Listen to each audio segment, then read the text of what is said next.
Au nom du Père et du Fils et du Saint-Esprit. Amen.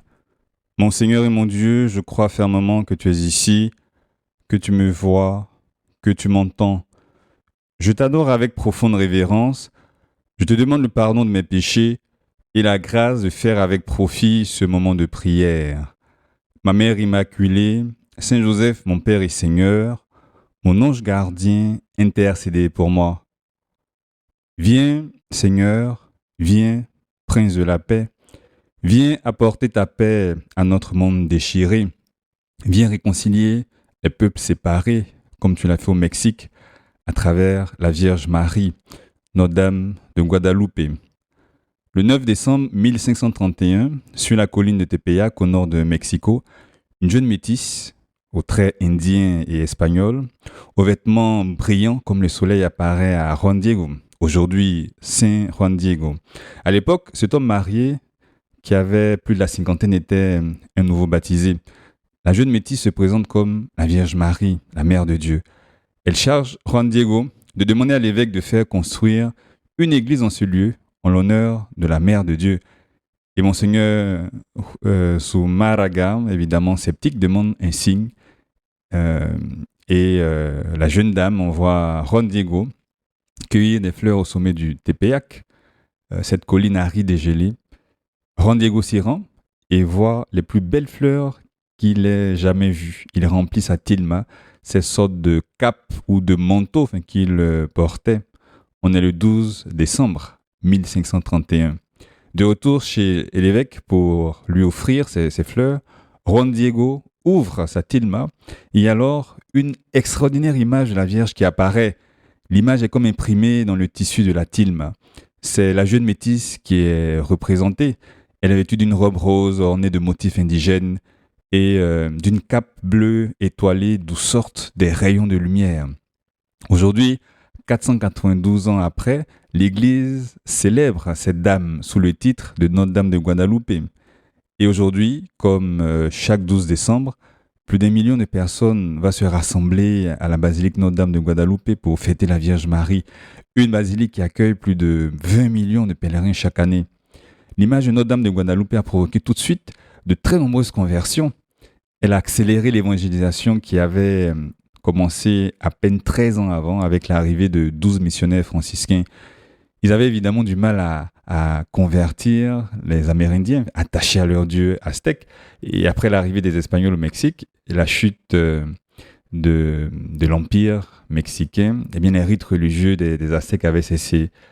Et voilà, les dieux aztèques n'étaient plus nourris et les autochtones craignaient un cataclysme, la fin du monde. Et ils étaient traumatisés, leur existence n'avait plus de sens.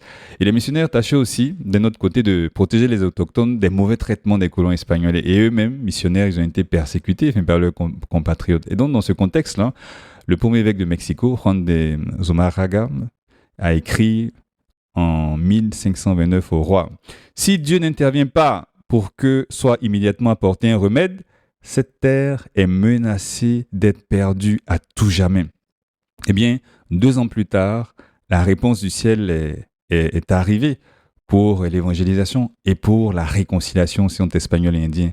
Et suite à l'apparition de la Vierge de Guadalupe, les conversions se multiplient à un rythme qui déroute les missionnaires eux-mêmes. Les Indiens viennent même de très loin pour recevoir le baptême. Et 9 ans après l'apparition, il y a près de 9 millions d'Indiens qui sont déjà convertis. Le portrait de Notre-Dame de Guadalupe leur parle, puisqu'il est composé de symboles propres à leur religion et à leur culture. Oui, Sainte Marie, sur ce portrait, tu as les traits d'une jeune métisse par ton visage et par la différence de tes mains, l'une étant plus blanche et plus fine que l'autre. Et tu signifies ainsi ton appartenance à ces deux races. À l'époque, les enfants métis, disons, se trouvaient rejetés de tous.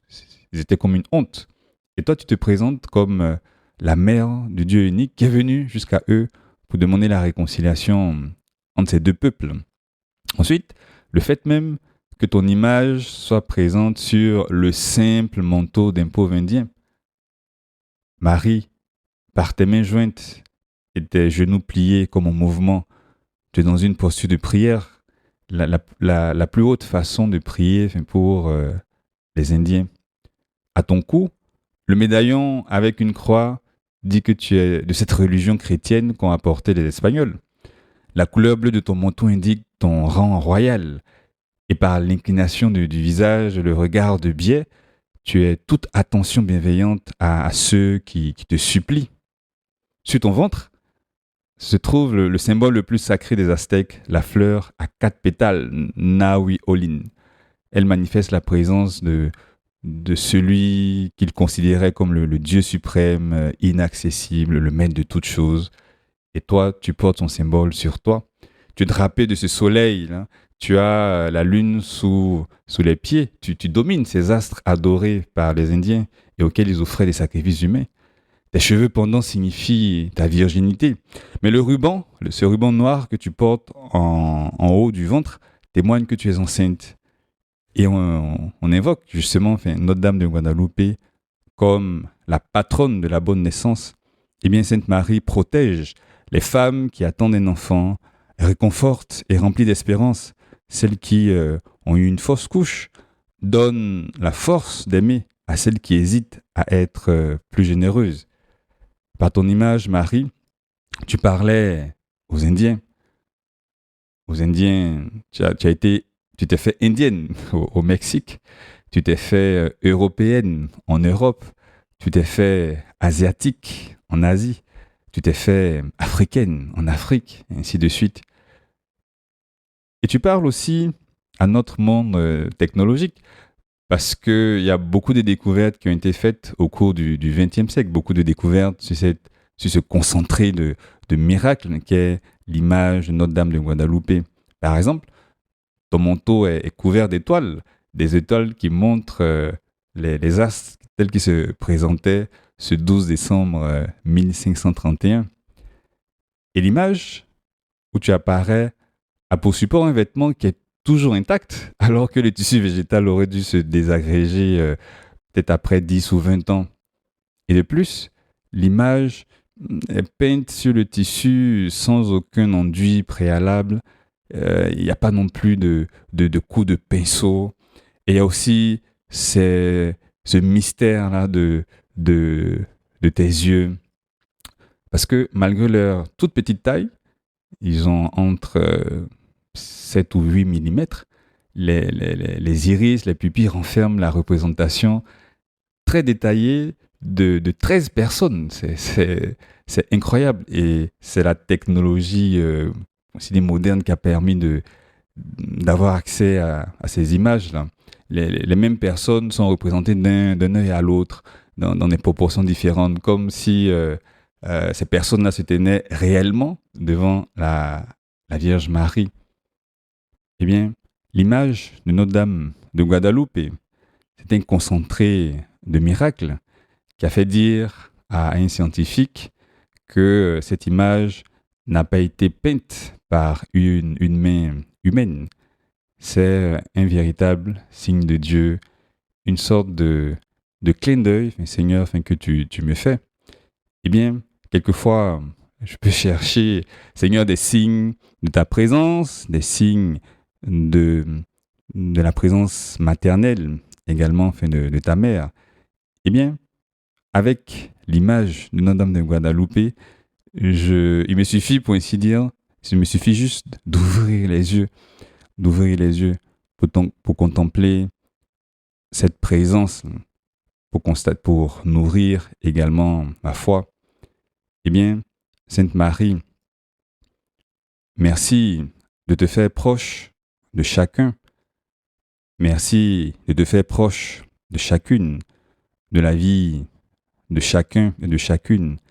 Merci Sainte Marie d'employer le langage de chacun et de chacune. Merci de nous rappeler, comme l'écrivait Saint Maria, qu'il y a une seule langue, la langue des enfants de Dieu.